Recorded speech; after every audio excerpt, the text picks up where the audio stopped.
Hola, ¿qué tal? Pues desafortunadamente llegamos al fin de nuestro evento Tópicos Selectos del Laboratorio Clínico.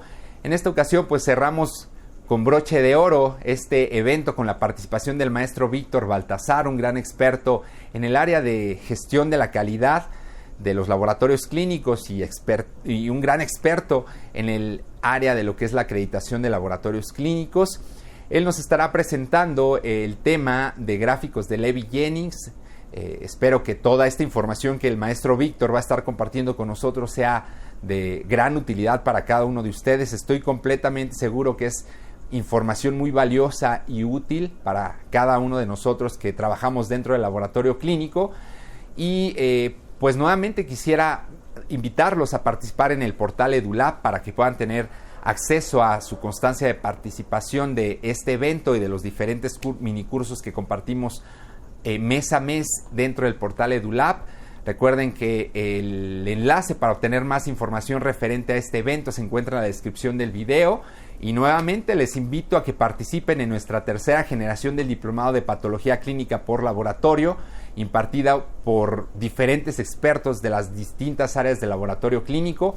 Para obtener más información acerca de este diplomado, recuerden que el enlace se encuentra en la descripción de este video.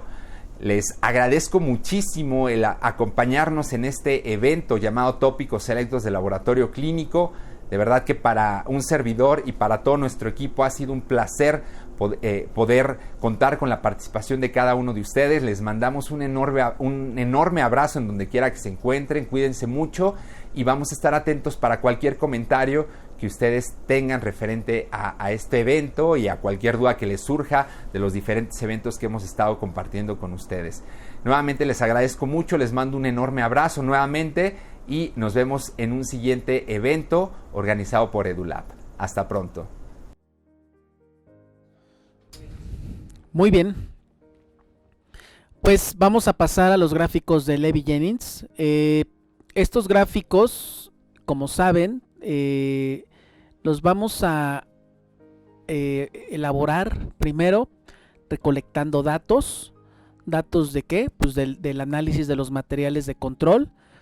Se recomienda que apliquemos un filtro estadístico a esos datos para eliminar posibles datos aberrantes y calcular la media una vez que se han eliminado datos aberrantes si es que los hubiera.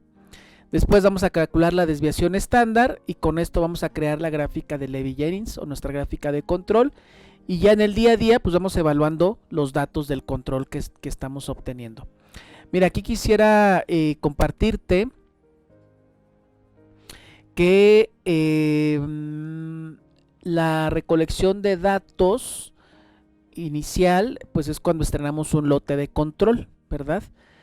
Estrenamos un lote de control y entonces inicialmente vamos a utilizar los datos del inserto. Lo vamos a ver un poquito más adelante. Quisiera comentarte también que actualmente, como tú lo sabes, los equipos medianos, grandes ya traen la aplicación de los gráficos de control. Ahora, muchos equipos no tienen tan amigable la gráfica de control, e incluso si no conoces bien la programación de estas gráficas, la configuración del equipo con respecto a la elaboración de estas gráficas, pues te va a dar una imagen, te va a dar una gráfica engañosa. Entonces, ¿qué te recomiendo? Pues si puedes emplear un software distinto al del instrumento, estaría bien, pero que no te implique demasiado trabajo. Los programas de comparación interlaboratorios como el de Biorad y el de Randox en particular te dan esa posibilidad interfazando tus datos. No les estoy haciendo propaganda, te estoy hablando simplemente desde la experiencia como usuario. En algunos lugares hemos empleado gráficas en Excel. Tampoco es, no diría que es lo mejor. ¿Por qué? Porque implica mucho trabajo para un analista estar vaciando datos en un Excel. Ustedes tienen que valorar qué es lo mejor en términos del tiempo que le dedicaría una persona a estar haciendo esto. Y por otro lado, si dejas las gráficas en el equipo nada más, realmente qué tanto te están ayudando a darle seguimiento al control estadístico de la calidad. Entonces eso es lo que tienes que valorar, particularmente ya en tu área de trabajo, en tu contexto. Entonces miren, los valores del inserto, como les comentamos, como les comenté hace un momento, sirven únicamente como una guía cuando estamos estrenando un lote de control. Y es recomendable, es ampliamente recomendable que tú establezcas con tus datos la media y la desviación estándar una vez que hayas recolectado poco más de 20 datos. Una cosa con la que me he encontrado es que muchas veces no sabemos cómo, a partir del intervalo que me da el fabricante, cómo sé cuál es la media y cómo sé cuánto es una desviación estándar. Esos dos datos tengo que tenerlos claros para poder construir mi gráfica de Levy-Jennings o mi gráfica de control.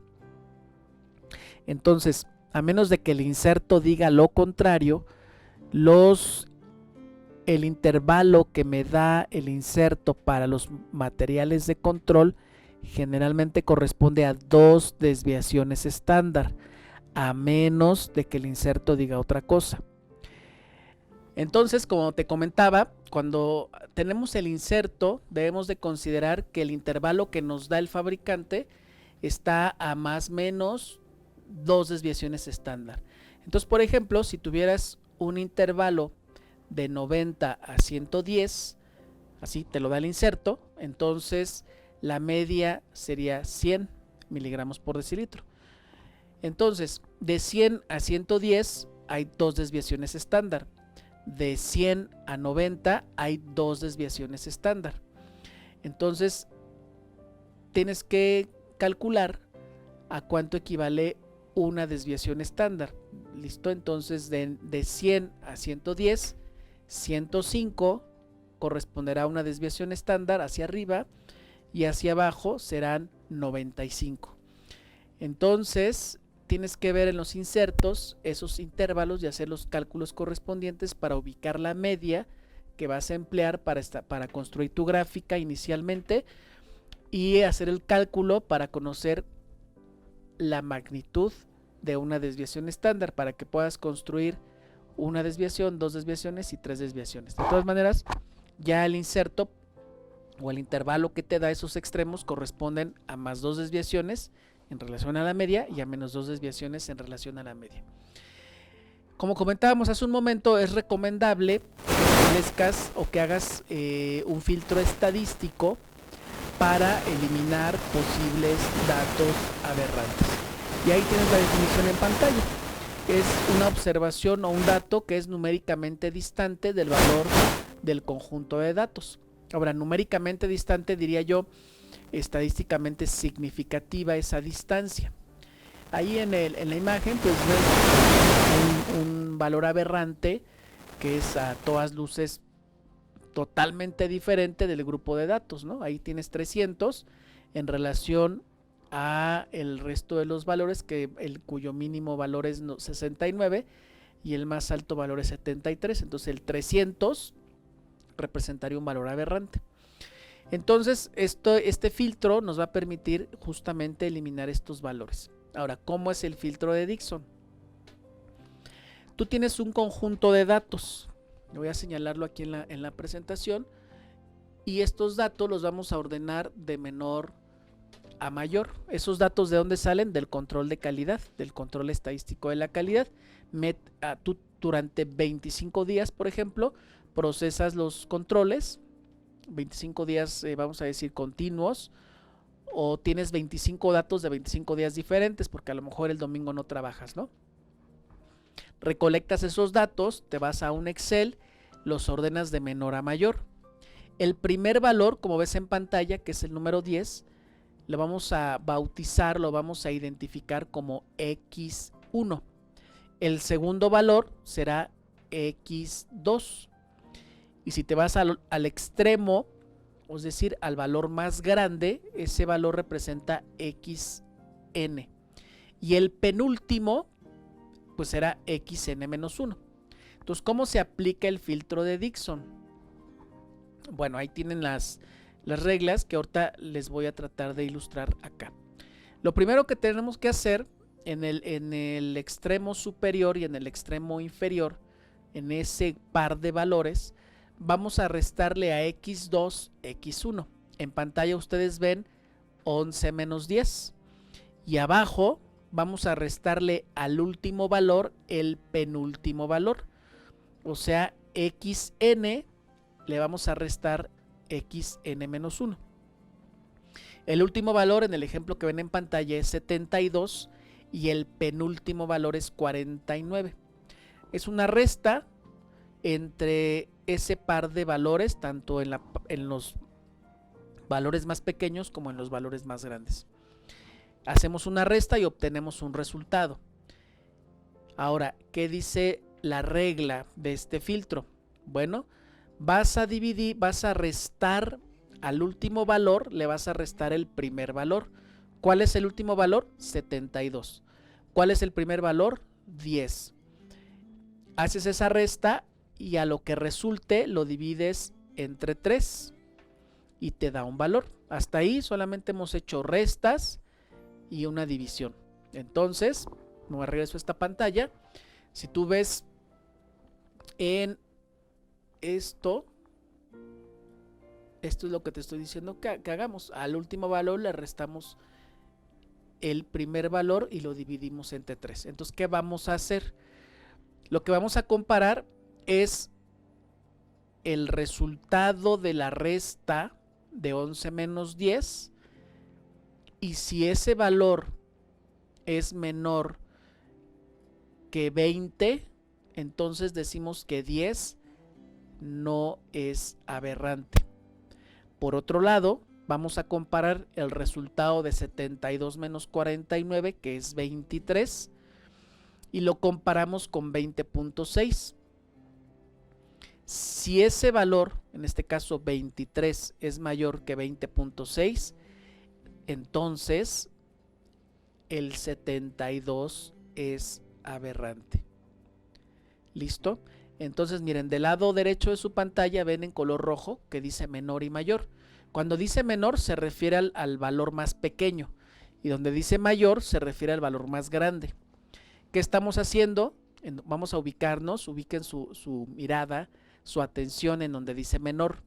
Estamos restando a x2, le restamos x1, 11 menos 10. Ese resultado lo comparamos con el resultado de la operación que está en pantalla, que es al último valor le restamos el primero y lo dividimos entre 3. Si la primera diferencia fuera mayor o igual que la segunda operación matemática, el primer valor se considera aberrante. ¿El primer valor cuál es? El más pequeño. Y hacemos exactamente lo mismo con el valor mayor. Si la diferencia entre el último y el penúltimo valor es mayor o igual que la operación matemática que ven en color azul, que es restar al último valor el primero y dividirlo entre 3, si eso ocurre, entonces el valor más grande de mi serie de datos es aberrante. Entonces en el ejemplo que estamos viendo, el 72 fue aberrante porque nos dio 23. Esa diferencia es mayor que 20.6, entonces el 72 es aberrante.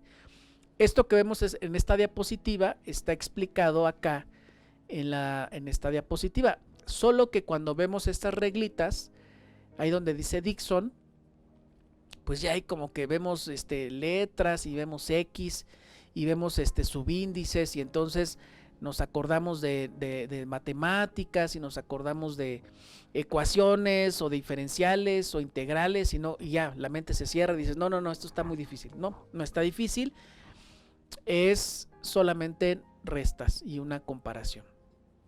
Entonces, como el 72 fue aberrante, se elimina del grupo de datos y aplicamos nuevamente el filtro de Dickson. Entonces vean ustedes, vamos a ver ¿cuál es la diferencia entre 11 menos 10? Es 1. Y la diferencia entre 49 menos 46 es 3. ¿Listo? Esos son la resta de los extremos, del valor menor y del valor mayor. ¿Y cuál es nuestro punto de decisión? Bueno, pues es el 13. ¿De dónde sale el 13? De restarle a 49 el valor más pequeño, que es 10, y la diferencia que resulte, o sea, el resultado de 49 menos 10 dividido entre 3 nos da 13. ¿Qué hacemos ahora? Pues comparamos 1 con 13 y como el 1 es menor que 13, entonces el 10 no es aberrante. Comparamos el 3 con el 13, como 13 es menor que 13, el 49 no es aberrante. Fíjense ustedes que está interesante el grupo de datos que está en el ejemplo, porque uno diría, oye, entre 10 y 49 hay una distancia enorme. Pues sí, hay una distancia enorme y aún así ni el 49 ni el 10 son aberrantes, a diferencia del 72, que ese sí ya estadísticamente ya representaba un valor aberrante. Esta diapositiva, esta imagen está tomada de Quality Consulting, ahí le estoy dando el crédito en el extremo inferior derecho. Y bueno, pues miren, en esta diapositiva que se ilustra, si ven ustedes en la gráfica del extremo superior izquierdo, ustedes ven una media de 100 y una desviación estándar, dice más menos 3.5 desviaciones estándar entre 80 y 114. Y en el lado derecho, en color azul, tenemos un grupo de datos en donde dice que la media es 100 y la desviación estándar es de 8, o sea, una desviación estándar es de 8. Vean ustedes que aunque en ambos grupos de datos la media es de 100, la desviación estándar es diferente. De tal forma que si vemos la gráfica del lado izquierdo, el 3.5 desviaciones estándar están alrededor de 114 hacia arriba y 80 hacia abajo, o sea, en cuanto al intervalo. Y del otro lado, cuando la desviación estándar es de 8, el intervalo de 3.5 desviaciones estándar se va hasta 132, aun cuando la media sea de 100. ¿Qué es lo que se pretende ilustrar con estas gráficas? Es la importancia de tener una buena desviación estándar. Miren, en las gráficas de control, la media es muy importante. Tener establecida bien la media es muy importante. Y la desviación estándar es la que realmente nos va a dar la sensibilidad en nuestras gráficas para detectar errores aleatorios y sistemáticos también. Entonces vean ustedes en el extremo inferior izquierdo, cuando sobreponemos las dos gráficas, pues ya se ve más clara la diferencia entre los dos grupos de datos. Los dos grupos de datos tienen una media de 100, solo que un grupo de datos tiene una desviación estándar de 8 y la otra tiene una desviación estándar de 4. Si esto representara la gráfica de control de calidad de dos laboratorios, pues obviamente el laboratorio que tiene un mejor desempeño pues sería el color rojo, porque tiene menos dispersión, sus datos tienen menos distancia en relación a la media. Y por otro lado, en el extremo inferior derecho tenemos una media, tenemos la misma media, más bien la misma desviación estándar de 4, pero con una media diferente. En un grupo de datos la media es de 100 y en otro grupo de datos la media es de 108. Esta gráfica o esta ilustración es para mostrarles qué pasa cuando la media se desplaza. Pues obviamente nuestros límites se van a desplazar. ¿verdad? Ahí lo vemos claramente en la ilustración del extremo inferior derecho. Ahora, un mito que a veces tenemos en los laboratorios: todos los puntos deben caer entre la media y una desviación estándar. Todos los puntos deben caer entre la media y una desviación estándar. La respuesta es no. Recuerden que el comportamiento estadístico de los datos obedece un modelo de distribución que se conoce como Z. Es un modelo de distribución normal. Todo eso pueden ahondar ustedes en cualquier libro de estadística, de tal forma que ustedes saben que en más menos una desviación estándar esperamos que caigan aproximadamente el 68% de los datos, en más menos 2 el 95% y en más menos 3 el 99%.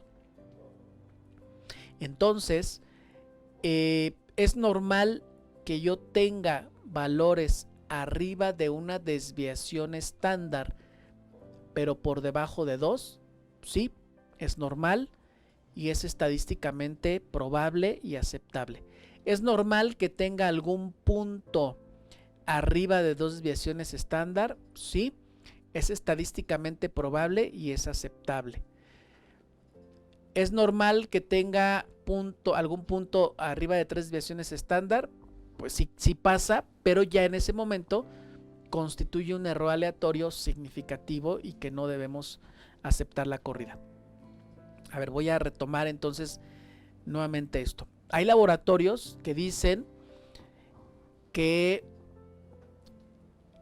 su criterio de aceptación de los resultados del control, hablando gráficamente, es que los valores caigan entre la media y una desviación estándar. Fíjense, la media y una desviación estándar. Ese criterio es extremadamente exigente y estadísticamente no es probable que el 100% de los datos caigan entre la media y una desviación estándar. Si pensamos en 100 datos, solamente esperaríamos alrededor de 68 entre la media y la primera desviación hacia arriba o hacia abajo. Fíjense, vamos a pensar en 100 datos, ¿listo? Ahora, entre la media y más menos 2 desviaciones, o sea, quiere decir que va a haber puntos arribita de una desviación en sentido positivo o negativo, pero por debajo de 2. En total, en todo ese grupo de datos, esperemos que haya hasta 95 datos de un grupo de 100. Y en más menos 3 desviaciones estándar, o sea, arriba de 2 desviaciones, en total esperamos hasta un 99 datos de un grupo de 100. Ahora a ver si me siguen con este ejemplo. Si en más menos 2 desviaciones estándar espero hasta 95 datos de 100 y yo tengo 100 datos, ¿cuántos datos pueden caer arriba de 2 desviaciones pero por debajo de 3? De 100 datos espero que haya 4 valores, ¿sí? Entonces otra vez anótenle por si alguien no me siguió, se perdió. Supongan que tienen 100 datos de control. En más menos 2 desviaciones estándar, estadísticamente hablando, se espera que haya de esos 100 repartidos 95 datos. ¿Cuántos datos me sobran para 100? Para 100, 5, ¿no? Bueno, de esos 5 datos que me sobran, 4 esperaríamos que caigan arriba de 2 desviaciones, pero por debajo de 3. Bueno, ese dato que falta para que cerremos la cifra de 100, bueno, pues puede caer en alguna otra parte. Es más, hasta podría caer arriba de 3 desviaciones. ¿Listo? Pero bueno, si cae arriba de 3 desviaciones, es una corrida que tenemos que rechazar y eso ustedes ya lo saben. Entonces, lo que estoy tratando de explicar con este ejemplo de los 100 datos y de cuántos caen arriba de 2 y cuántos caen entre más menos 2 y cuántos caen más menos 1, es que estadísticamente no es probable que todo caiga entre la media y la primera desviación. Por eso, cuando a uno le presentan gráficas de Levy-Jennings donde todo está pegado a la media, está mal construida la gráfica. O sea, eso es estadística básica. Si te presentan datos entre todos los datos entre la media y más menos 2 desviaciones, tampoco es estadísticamente probable. O sea, algún punto debe caer arriba de 2 desviaciones. ¿Listo? Bueno, pues como ejercicio para que puedan subirlo a la plataforma y ahorita pues hagas una pausa en tu visualización de estos videos, te recomiendo que agarres un Excel para fines prácticos, calcules la media, la desviación estándar y el coeficiente de variación de estos datos primero, así como están. Calcula la media, la desviación estándar y el coeficiente de variación de estos datos. Ya te los di ordenados, del más pequeño al más grande. Ya que calculaste la media, la desviación estándar y el coeficiente de variación, ahora aplica el filtro de Dickson. Tal vez haya datos aberrantes, no lo sé. Aplica el filtro de Dickson y ya una vez que apliques el filtro, calcula nuevamente la media, la desviación estándar y el coeficiente de variación. De tal forma que en el ejercicio que vas a subir, vas a colocar media, desviación estándar y coeficiente de variación de estos datos antes de aplicar el filtro. Luego vas a documentar cómo aplicaste el filtro de Dickson. Si hubiera datos aberrantes y los eliminaste de la estadística, con los datos que quedaron, calcula nuevamente la media, la desviación estándar y el coeficiente de variación. Y este ejercicio, además de que está puesto para que apliques lo que acabamos de ver, también para que pues veas cuál es la diferencia entre aplicar o no un filtro estadístico para eliminar posibles datos aberrantes. Y bueno, pues la gráfica de Levy-Jennings, ¿qué es una gráfica? Bueno, pues ¿para qué sirve o cómo se construye? Pues ya sabemos que se construye justamente a partir del cálculo de la media que hiciste de tus datos. ¿Cuáles datos? Los que empezaste o los que recolectaste cuando estrenaste el lote del control e hiciste una medición de cuando menos. Mira, en los libros y en los cursos nos dicen 20 datos, yo te recomiendo 25 o 23 o 22, te recomiendo más de 20. ¿Por qué más de 20? Porque si tú aplicas un filtro estadístico y eliminas un dato aberrante, pues te van a quedar menos de 20. Es decir, si tú nada más mides 20 y aplicas el filtro estadístico y te quedan 19 o 18, pues ya los 19 de 18 ya no son suficientes para establecer una desviación estándar adecuada. Por eso yo te recomiendo que midas más de 20 veces los materiales de control cuando estás estableciendo tus gráficas. Pues ¿cuántos? Más de 20. Pueden ser 22, 23. Yo digo 25. ¿Para qué o por qué 25 y no 20? Pues para que si tuvieras datos aberrantes y se eliminan o estos quedan descartados, entonces te quedes con más de 20 datos. Entonces, ya una vez que aplicaste el filtro de Dickson y que ya calculaste la media y la desviación estándar de esos datos, los límites van a estar definidos por 3 desviaciones estándar, por encima y por debajo de la media. Esta gráfica se usa justamente para trazar los valores de control de calidad sucesivos. Y esta gráfica se crea para cada prueba y para cada nivel de control. Son cosas que ya sabemos. Insisto, para las personas que ya manejan esto, tengan un poco de paciencia. Esto pues obviamente es para quien tal vez no está tan habituado a esto. Entonces tenemos que tener una gráfica de control para cada prueba: glucosa, colesterol, triglicéridos, TGO, TGP, TSH, T4 total, T4 libre, leucocitos, eritrocitos, plaquetas, etc. Y para cada nivel de control, si son 2 niveles o si son 3 niveles. Entonces, ¿cuáles son los cálculos iniciales? Ya los mencionamos, la media y la desviación estándar, una vez que hayamos aplicado el filtro de Dickson. Recuerden que comentamos hace un momento que cuando estrenas un lote de control, pues vamos a tomar la media y la desviación estándar del inserto, en lo que tenemos nuestros propios datos. Entonces, esta diapositiva está pensada en 20 datos. Ahí les puse más de 20 mediciones durante 2 semanas. ¿Por qué durante 2 semanas? Bueno, normalmente los laboratorios trabajan de lunes a sábado, el sector privado. El sector público, tal vez si estás en un hospital, pues trabajan de lunes a domingo, ¿no? Entonces, si trabajaran de lunes a domingo, pues tendrán 14 datos. Entonces aquí dice más de 20 mediciones. El óptimo, aunque la diapositiva dice 20 mediciones, y recuerden que lo ideal es tener un poquito más de 20 durante 4 semanas. ¿Por qué ahí dice durante 4 semanas? Porque si tú trabajas 5 días a la semana, pues 5 por 4, 20. ¿Listo? Por eso nos habla de 20 mediciones durante 4 semanas o 20 días de trabajo. Agréguele más días. ¿Qué pasa si yo tomo datos de menos días? Es decir, si yo tengo menos de 20 valores, pues voy a subestimar la desviación estándar. ¿Listo? Bueno, entonces, en el ejemplo que tenemos aquí en pantalla, tenemos el colesterol total. Tenemos 2 controles, el nivel 1 que tiene una concentración media de 200 miligramos por decilitro y el nivel 2 que tiene una concentración de 240 miligramos por decilitro.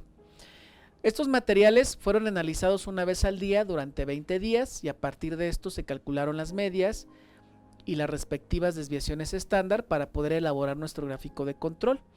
Ahí tenemos los datos, tenemos el promedio del nivel 1 y el promedio del nivel 2. La media del nivel 1 200, la media del nivel 2 250. La desviación estándar obtenida en el nivel 1 fue 4 miligramos por decilitro, mientras que para el nivel 2 fueron 5 miligramos por decilitro. Entonces, para poder construir nuestros valores, pues tenemos para cada control, tenemos que ilustrar en la gráfica una desviación, 2 desviaciones y 3 desviaciones. Entonces los cálculos son muy sencillos. Para el control de 200 miligramos por decilitro, 2 desviaciones corresponderá a 2 veces la desviación estándar. O sea, la desviación estándar es 4 multiplicada por 2, nos da 8 y a eso se lo sumamos. Le sumamos esos 8 a la media y abajo pues le restamos 8 a la media y entonces a 2 desviaciones estándar para ese control tenemos 192 hacia abajo y 208 hacia arriba.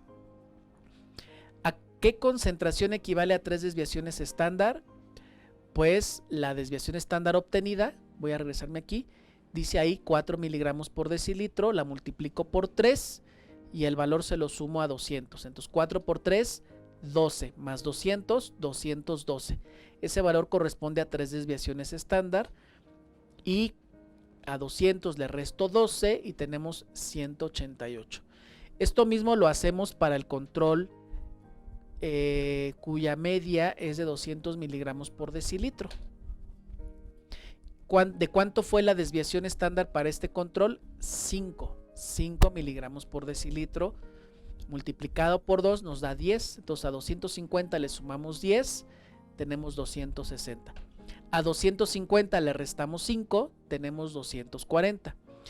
¿A cuánto equivalen 3 desviaciones estándar? Bueno, pues 5 miligramos por decilitro, que es, recuerden que 5 sale de la desviación estándar que vemos en el lado derecho de la tabla. 5 miligramos multiplicado por 3 nos da 15. A 250 le sumamos 15, tenemos entonces 265 miligramos por decilitro. Y hacia abajo tendremos 235 miligramos por decilitro. Construir esta gráfica entonces, los límites es una actividad bastante sencilla que implica multiplicar, sumar y restar. Recuerden que la prioridad en las operaciones matemáticas, antes de sumar o restar, primero multiplicamos. Entonces, ¿cómo vamos a construir la gráfica? Si es que la van a hacer en Excel, pues se recomienda que coloquen un título, obviamente de la gráfica, en el eje de las abscisas, o sea, en X, van a ir ilustrando los días calendario, es lo que se acostumbra, y en el eje de las ordenadas, en el eje Y, pues vamos a documentar la media y las desviaciones estándar. Ahí hay un error en la imagen, esa es una imagen que dice más menos 4 SD. Más bien ahí era más menos 3 desviaciones estándar, ¿sí? Recuerden que para 200 miligramos, en el ejemplo que veíamos, 200 tenía una desviación estándar de 4 miligramos por decilitro. Y bueno, aquí se movió totalmente la imagen, ¿no? Pero yo creo que todo el mundo tiene claro que se ilustra la media, una desviación, 2 desviaciones y 3. En esta otra diapositiva se observa mejor. Ahora, ¿qué es lo que tal vez a algunos colegas les hace pensar que un punto arriba de 2 desviaciones estándar debe ser rechazado?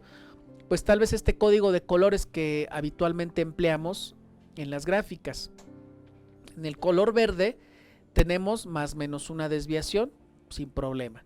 En el color amarillo tenemos, o sea, arriba de una desviación y debajo de 2. Fíjense que ya vimos que en más menos 2 desviaciones podemos tener hasta el 95% de los datos. Entonces, tener valores, algunos valores por arriba de una desviación estándar y que no superen 2 es normal, o sea, es aceptable.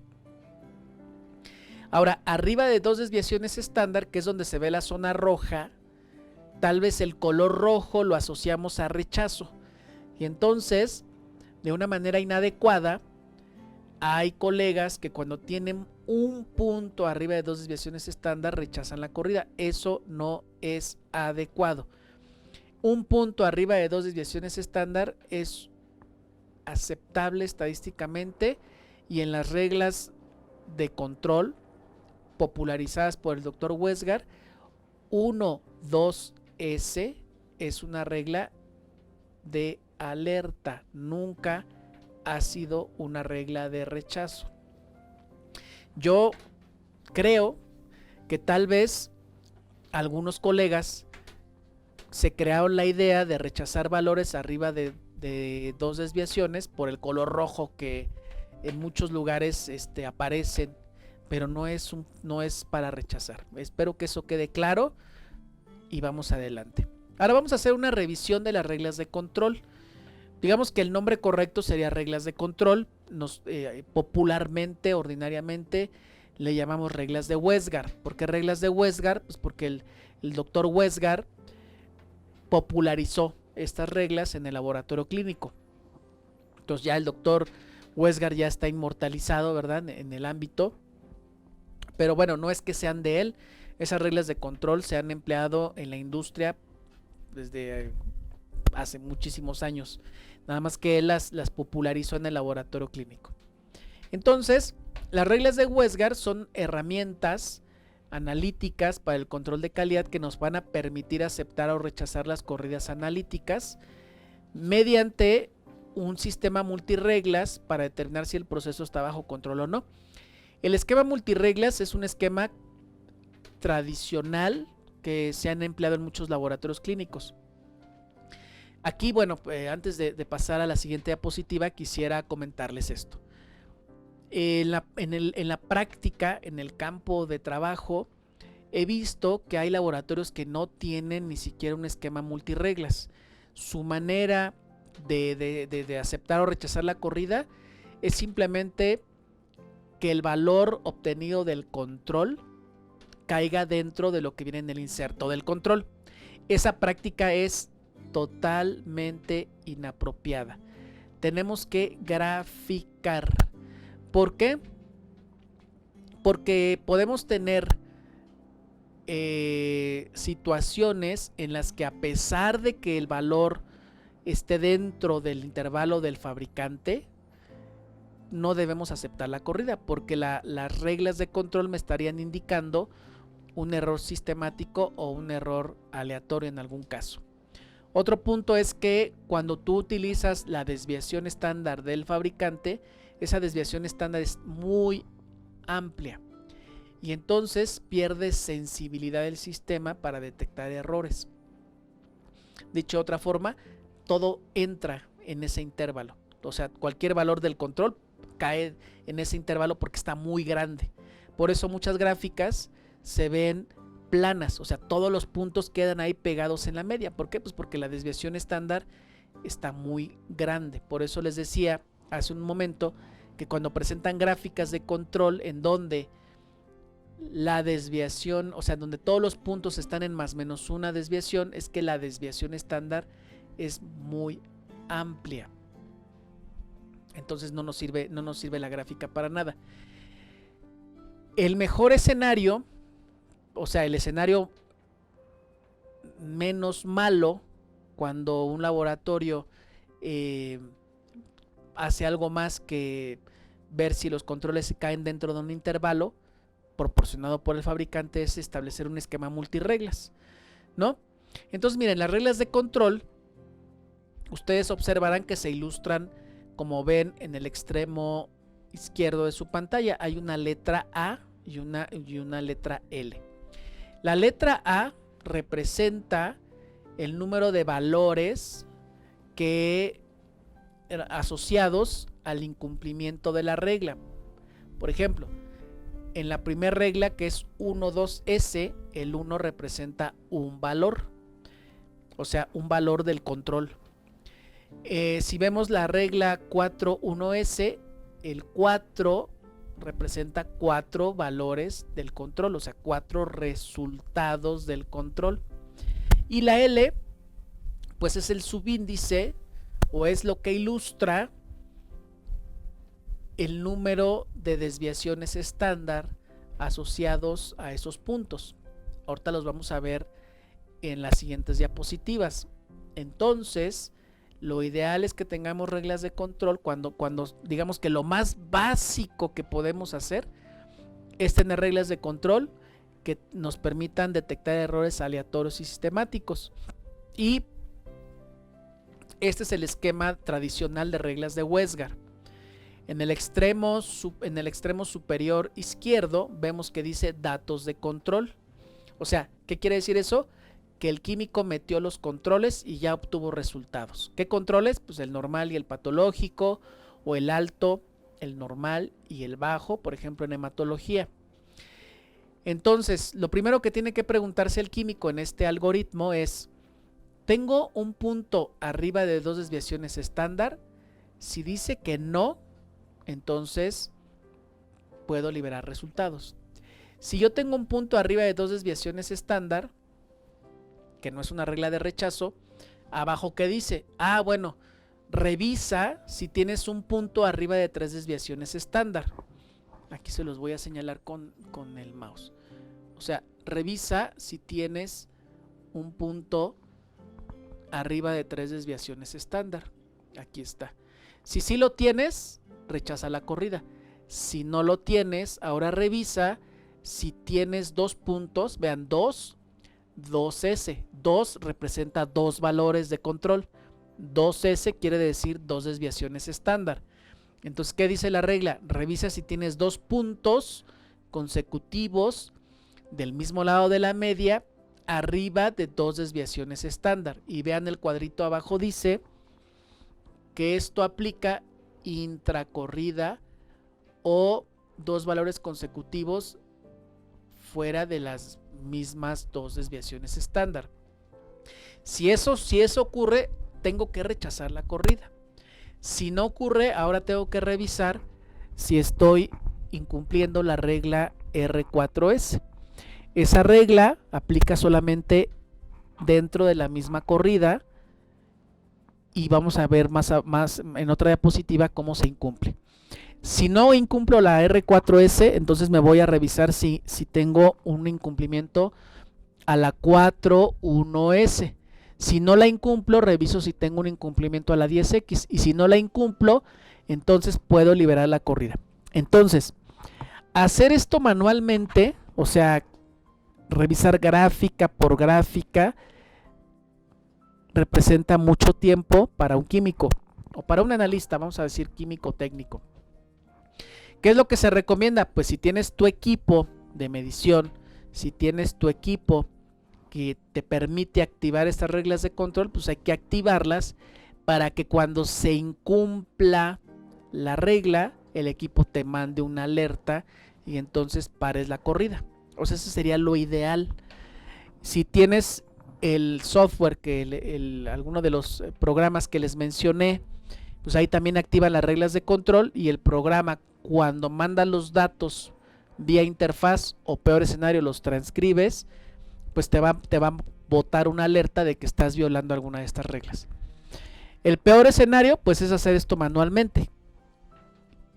Mira, siempre hay un tema ahí de oye, es que no tengo tiempo, es que tengo mucho trabajo, y a qué hora reviso esto. Entonces, ¿qué sucede en la vida real?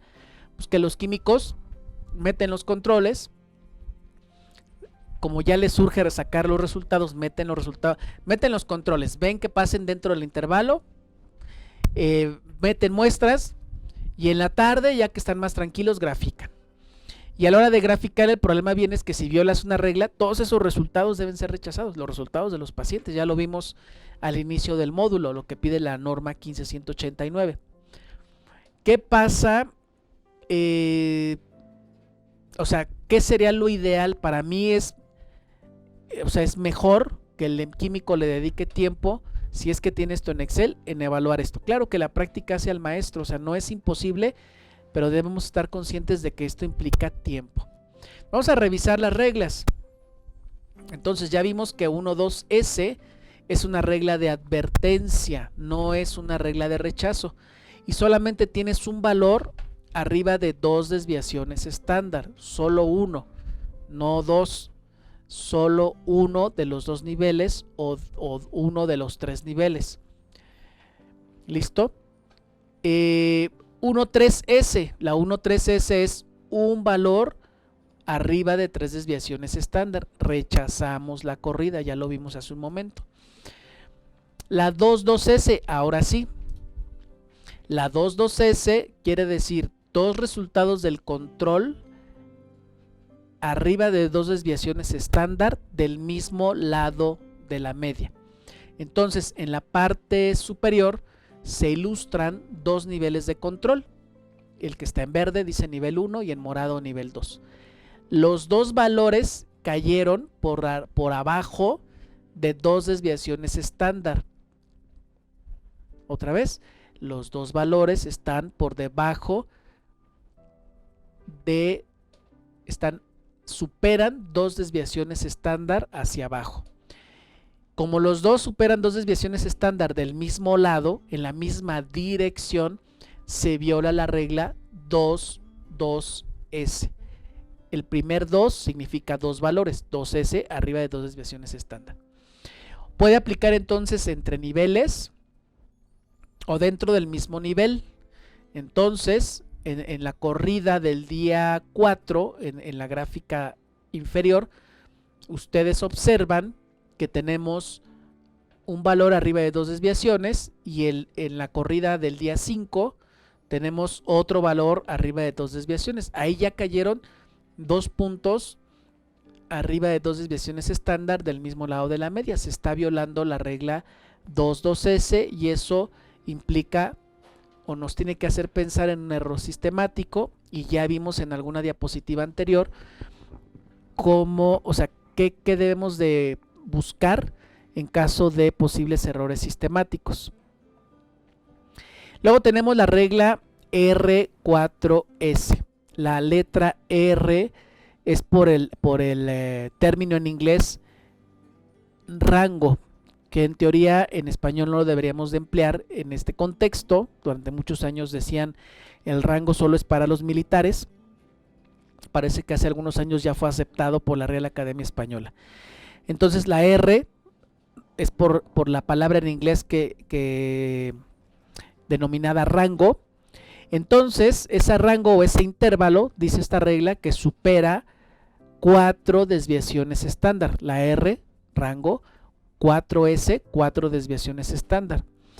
Quiere decir, y solamente aplica dentro de la misma corrida. ¿Eso qué quiere decir? Que si en la mañana metiste el control y te dio un valor que aceptaste, ahí lo vemos señalado en rojo, arriba de 2 desviaciones, lo aceptaste. Y en la tarde, cuando cierras tu turno, metes de nuevo el control, pero ahora te da hasta arriba de 2 desviaciones, la distancia que hay entre los dos controles que se procesaron el mismo día es de 4 desviaciones estándar o un poquito más. Eso es una violación a la R4S y representa un error aleatorio. Tenemos por otro lado la regla 4.1S. Esa regla se incumple cuando tienes 4 valores consecutivos, por eso el número 4, arriba de una desviación estándar. Ahí lo vemos en la gráfica señalado. Tenemos 2 puntos arriba de una desviación, un punto arriba de 2 desviaciones y al final un punto arriba de una desviación. Sumamos 4 valores, eso es 4.1S, eso es un error sistemático. Entonces, pues tendríamos que parar la corrida en la ilustración que ven en pantalla. El día 10 se juntaron 4 puntos arriba de una desviación estándar, obviamente del mismo lado de la media, entonces tendríamos que parar la corrida. Y tenemos la regla 10X, que bueno, en el esquema tradicional de multirreglas de Westgard, pues está, ahí la ven en el diagrama. ¿Y qué quiere decir la 10X? Pues tenemos 10 resultados de control del mismo lado de la media. Entonces tú metes el control normal todos los días, pero todos te caen por debajo de la media. En el ejemplo que estamos viendo, pueden caerte todos por debajo, todos por encima. Entonces esto representa una violación a la regla 10X y tienes que parar la corrida porque eso representa un error sistemático. Esto también puede ser entre niveles de control. En la imagen inferior tú puedes observar 2 controles, o sea el normal y el patológico. Resulta que un control 5 valores te dieron por encima de la media y el otro control también, entonces ya se juntaron 10. ¿Listo? Ahora hay un esquema moderno de reglas de Westgard y estas diagramas multirreglas están para 2 niveles de control y para 3 niveles. Este es el diagrama de 2. Entonces ve que en el esquema moderno Westgard ya eliminó la 1.2S. ¿Por qué la eliminó? Pues porque muchos químicos incorrectamente estaban rechazando corridas con 1.2S. Entonces va directamente a 1.3S, luego 2.2S, luego R4S, luego 4.1S y hay un cambio, ¿ve? Importante. En lugar de 10X ahora es 8X. Cuando tú violas alguna de estas reglas tienes que rechazar la corrida. Ahí lo puedes observar, cuando se viola alguna de las reglas, pues estás fuera de control. Y aquí está el esquema multirreglas para 3 niveles de control. Tenemos la 1.3S, la 2 de 3, 2S. ¿Qué significa 2 de 3, 2S? Quiere decir que de 3 valores de control, 2 están por encima de 2 desviaciones estándar. La R4S que ya explicamos, la 3.1S. ¿Qué es la 3.1S? 3 valores consecutivos del mismo lado de la media arriba de una desviación estándar. La regla 3.1S se puede aplicar entre controles o se puede aplicar dentro de un mismo nivel de control. Y aquí tenemos la regla 6X. Entonces, si estás en hematología y decides emplear un esquema multirreglas, este sería el que debes aplicar. Si estás en química clínica donde solo utilizas 2 controles, este sería el esquema multirreglas modernas de Westgard que debes aplicar. En el caso de hormonas también es recomendable utilizar 3 niveles de control, entonces ese sería el esquema para hormonas en donde tengamos 3 niveles de control. Hay laboratorios que en coagulación utilizan 3 niveles de control, entonces también aplicarían este esquema si es que así lo deciden. Entonces vamos a hacer este ejercicio para quitarnos la aburrición, ¿verdad? De estarme escuchando tanto tiempo. haz una pausa, tómate un respiro, tómate un café, te estoy dando estos datos de TSH para un control normal, con ese número de lote, esa caducidad, estos datos son reales de un laboratorio, ahí están las fechas, y la idea es que apliques el filtro de Dickson. Hay que calcular la media, la desviación estándar y el coeficiente de variación para cada nivel de control. Bien, pues vamos a aplicar los conocimientos adquiridos en esta parte del módulo. Te estoy proporcionando estos datos para la TSH, o más bien de la TSH. Es el control normal, el número de lote, la caducidad, son datos reales. La idea o lo que te pediría es que en un archivo en Excel apliques el filtro de Dickson. Si hubiera datos aberrantes, pues hay que eliminarlos, y si no, pues ya está. Vas a calcular la media, la desviación estándar y el coeficiente de variación para este nivel de control. Solo es un nivel. Y vas a construir la gráfica de Levy-Jennings con la media, la desviación estándar que resulte. Y ya con esa gráfica, pues vas a graficar, valga la redundancia, los puntos que se obtuvieron a lo largo de estos días.